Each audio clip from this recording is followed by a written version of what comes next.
провода, ток по рукам, телефон на все голоса говорит пока. Пора.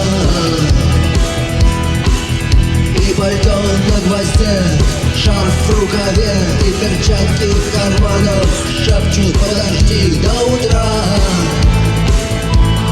До утра. Но странный стук зовет дорогу. Может, сердце, может, стук в дверь. И когда я обернусь на пороге, я скажу одно лишь слово: верь.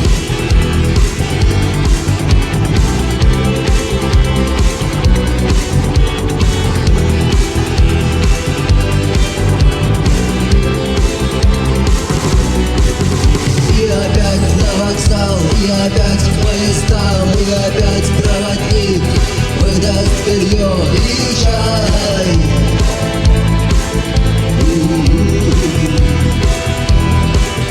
И опять не усну, и опять сквозь грохот колес мне послышится снова: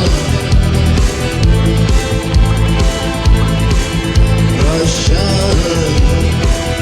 Но странный стук зовет дорогу. Может,